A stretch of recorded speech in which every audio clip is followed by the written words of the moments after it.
Bienvenue dans cette nouvelle vidéo sur les astuces pour se libérer du stress.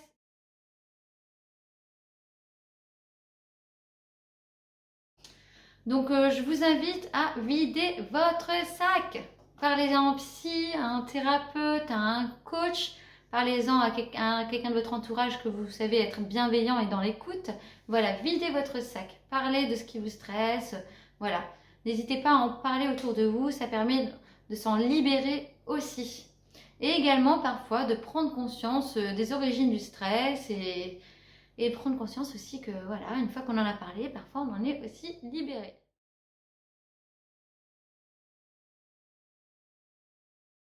Je vous invite dans cette astuce à tout simplement changer d'environnement.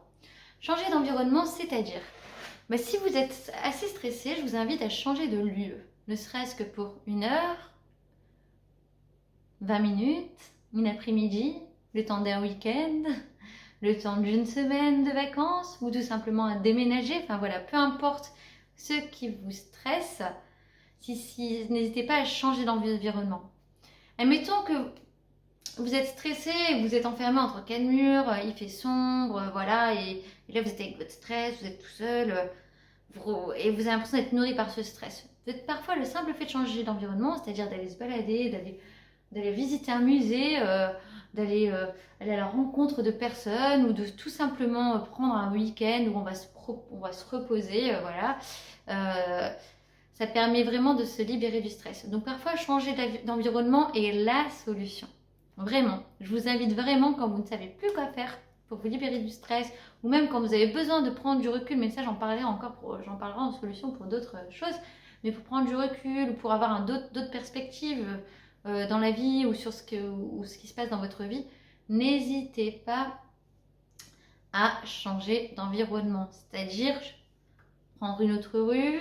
Si vous avez l'habitude de prendre la même rue et que ça vous stresse, je ne sais pas, de passer derrière devant ce boulanger qui à chaque fois est désagréable avec vous.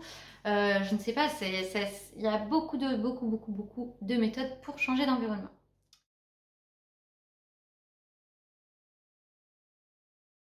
Ce qui est d'être dans la gratitude. Donc je vous invite, si vous en avez la plume, à tenir un cahier de gratitude. C'est-à-dire tous les soirs, avant de vous coucher, à écrire tout ce qui vous met en gratitude.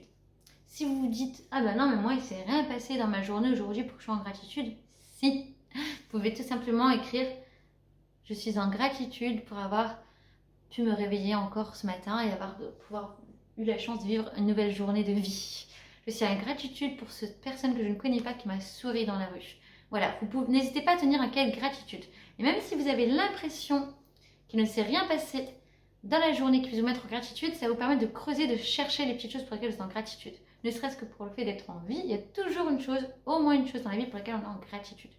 Si vous n'aimez pas écrire, il y a 10 000 autres façons de le faire. Vous pouvez simplement vous remémorer ces moments-là ou tout simplement vous réveiller en disant merci ou tout simplement même au réveil en éprouvant de la gratitude pour le fait d'être en vie, pour plein de choses, pour tout ce qui vous passe par l'esprit pour lequel vous êtes en gratitude.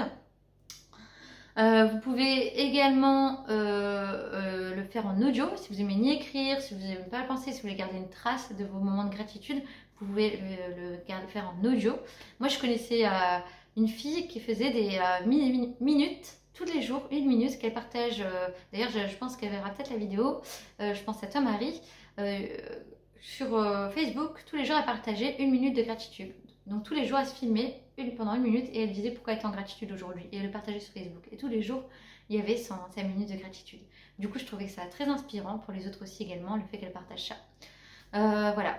Donc n'hésitez pas à utiliser le support que vous voulez, ça peut être la prière, ça peut être à l'écrit, ça peut être en chantant, ça peut être en vidéo, voilà.